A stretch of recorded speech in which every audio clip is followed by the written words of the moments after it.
Hello, guys. Welcome to the Intersection Podcast, episode number 3, part 1. I am Mohit Panchal with my friend Ujjwal Sharma, and in this episode, we will discuss about education system.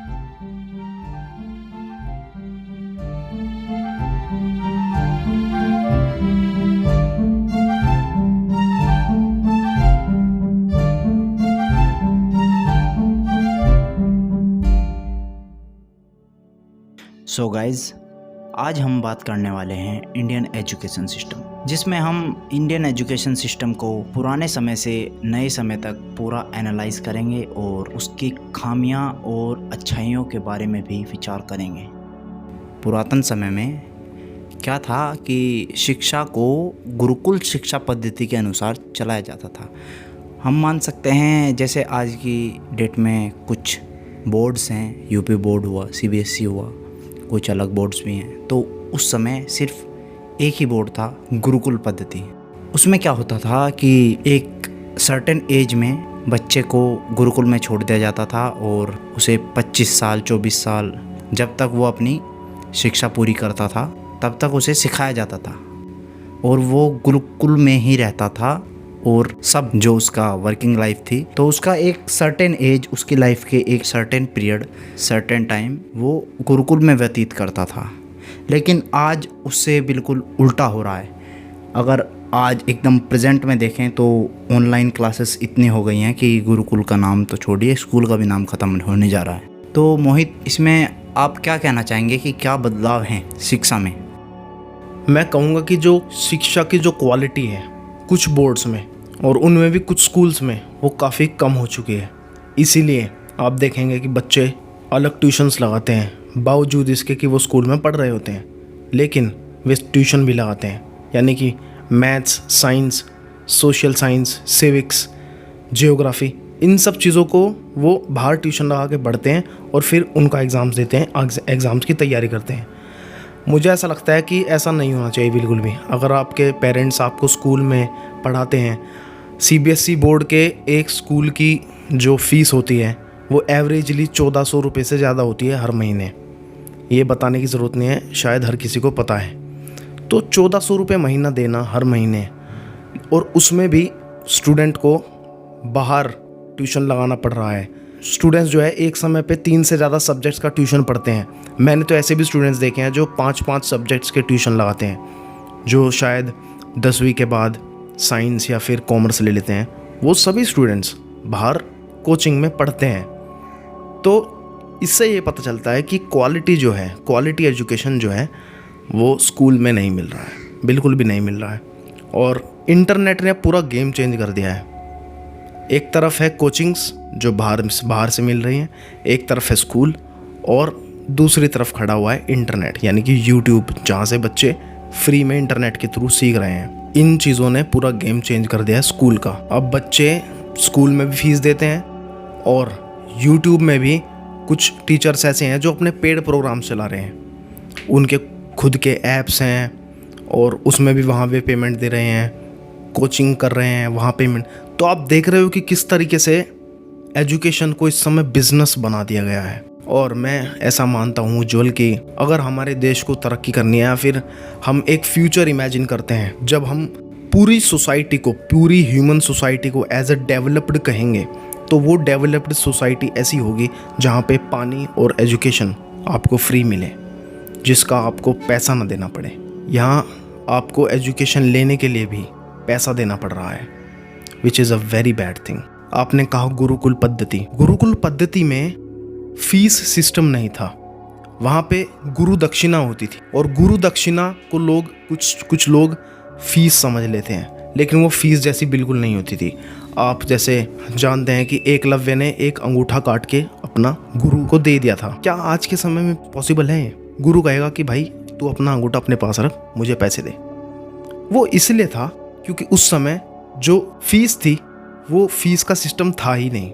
उस समय गुरु दक्षिणा होती थी। उस गुरु दक्षिणा में सिर्फ student अपने गुरु को इज्जत देने के लिए कुछ देते थे, मेरा ऐसा मानना है। और जैसा मैंने अभी कहा था कि अगर हम डेवलप्ड ह्यूमन सोसाइटी चाहते हैं, आज से 1000 साल, 2000 साल या फिर कई हज़ारों सालों बाद की बातें करें, तो तभी पॉसिबल है अगर एजुकेशन हर किसी के लिए फ्री हो, जो कि इंटरनेट इस समय कर रहा है। एजुकेशन सबके लिए फ्री कर रहा है। तो मुझे ऐसा लगता है कि हमें एक स्कूल का इवोल्यूशन देखने को मिल सकता है, जिसमें स्कूल के बोर्ड्स में, स्कूल के सिलेबस में बहुत चेंजेस करे जा सकते हैं। बिल्कुल मोहित, चेंज ज़रूरी है, लेकिन यहाँ पर एक सवाल और उठता है कि पहले किसी भी बच्चे को 9 साल की उम्र से शिक्षा देनी शुरू की जाती थी और 25 या 24 साल तक वो दे दी जाती थी। लेकिन अगर हम आज देखें तो 27 साल, 28 साल, जबकि बच्चे 5 या 6 साल के लग जाते हैं पढ़ाई में, और 25 साल, 27 साल, 28 साल इस उम्र तक पढ़ते रहते हैं। क्या आपका ये मानना है कि या तो शिक्षा ज़्यादा हो गई है या फिर पढ़ाई में कहीं कमी है? वो पद्धति अच्छी थी, गुरुकुल पद्धति, या आज कुछ मिसिंग है बीच में जो इतना समय लग रहा है? क्योंकि अगर देखा जाए तो मनुष्य की आयु कम ही हुई है, ज़्यादा नहीं हो पाई, कम ही हुई है। उसमें क्या, अगर हम कुछ सर्टेन एज पढ़ाई के नाम कर दें तो ज़्यादा कुछ बचता नहीं है। तो इसमें कहाँ कमी दिखती है कि क्या सुधार लाया जा सकता है कि पहले जैसा किया जा सके, जिसमें बच्चे खुद ना ढूंढ कर कि उन्हें आगे क्या करना है? अगर देखा जाए तो सबसे बड़ी दिक्कत ये है कि बच्चा चूज़ नहीं कर पाता कि उसको बनना क्या है, तो वो सब सब्जेक्ट्स को पढ़ता रहता है, हर तरफ से ज्ञान बटोरता रहता है, भले ही वो आगे काम आए ना आए। और आज तो मुझे ऐसा लगता है कि 12th तक तो बच्चा यह सोचता है कि मुझे ये बनना है, ये बनना है, लेकिन उसे ये नहीं पता होता कि मुझे उसके लिए पढ़ना क्या है, क्योंकि 12th तक तो उसे सब कुछ ही पढ़ना होता है। तो क्या इसमें कमी की जा सकती है? क्या 12th को थोड़ा पहले किया जा सकता है? जैसे आज एवरेज बच्चा 15 या 17 साल का 12th करता है, लेकिन क्या 10 साल के बच्चे को 12th कराई जा सकती है? या फिर अगर हम उसे पहले ही बता दें कि तुझे क्या बनना है और उससे रिलेटेड सब्जेक्ट या सिलेबस अलग कर दें कि 8 साल का कोर्स है और 8 साल तक तुझे इसके बारे में पढ़ना है, या 8 साल तक तुम्हें इस सब्जेक्ट के स्क्रैच से अंत तक पूरा कवर करना है 8 साल में। तो मैं यही पूछना चाहूँगा, क्या ऐसा पॉसिबल है? क्या ऐसा बदलाव लाया जा सकता है? आज के समय में तो मुझे ये पॉसिबल नहीं दिखता है, क्योंकि ये जो स्कूल सिस्टम है, स्ट्रक्चर है, कॉलेज का स्ट्रक्चर है, ये इतना रिजिड हो चुका है और इतना बड़ा हो चुका है कि इसको सडनली ब्रेक करना एक इम्पॉसिबल टास्क लगता है। यहाँ तक कि हमारे prime minister, president, chief minister, ये सब ये बात जानते हैं कि जो एजुकेशन सिस्टम है वो ब्रिटिश द्वारा स्थापित किया गया है, लेकिन इस बात को जानते हुए भी वो सडनली इसको ब्रेक नहीं कर पा रहे हैं। कुछ तो कारण होगा ना। वो कारण इसीलिए है क्योंकि ये स्ट्रक्चर इतना बड़ा हो चुका है और हर टीचर के दिमाग में, या फिर कह सकते हैं कि हमारे कल्चर में एक तरह से एम्बेड हो गया है ये सिस्टम। सो आई थिंक जब फ्यूचर में कुछ चेंजेस आएंगे इंडिया में, नई टेक्नोलॉजीज़ आएंगी, नई जॉब्स आएंगी, नई जॉब्स की डिमांड्स आएंगी, तो उसके हिसाब से ये चेंज किया जाएगा कि हाँ भाई, अब जो कम उम्र के बच्चे हैं वे भी इस फील्ड में जॉब कर सकते हैं। तो फिर क्या पता गवर्नमेंट ये देखते हुए अपनी करिकुलम में चेंज कर दे, एजुकेशन सिस्टम में चेंज कर दे।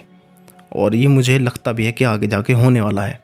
हो सकता है कि आज से 50 साल बाद या 60 साल बाद 12 साल का बच्चा किसी कंपनी के लिए हैकिंग कर रहा हो। पॉसिबल है, क्योंकि एलॉन मस्क ने भी 11 साल की उम्र में खुद एक बुक से प्रोग्रामिंग सीख ली थी। आज की डेट में 18 साल के बच्चे फिल्में एडिट कर रहे हैं। So it's not impossible to break this system, but ये तो मैं कह सकता हूँ कि इतनी जल्दी ये टूटने वाला नहीं है और ये बदलाव काफ़ी साल लेंगे। जैसे इवोल्यूशन काफ़ी साल लेता है, इसी तरह ये बदलने में भी काफ़ी साल लगेंगे। और मैं ये पूछना चाहता हूँ उज्ज्वल की ह्यूमन लाइफ जो है, या फिर इंसान जो है, इंसान का मकसद क्या है?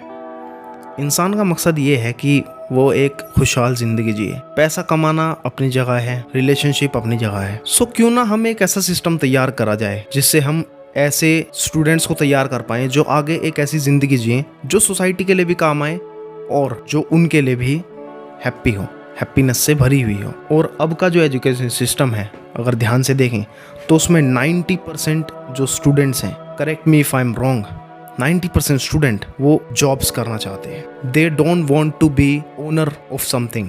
वे गवर्नमेंट में जॉब्स करना चाहते हैं, वे IAS बनना चाहते हैं, IPS बनना चाहते हैं। इसमें कुछ बुरा नहीं है, लेकिन बुरा ये है कि उनको एक मानसिक दायरे में बांध दिया गया है। उनको ये नहीं दिखाया गया कि वो इससे बढ़कर भी और कुछ कर सकते हैं।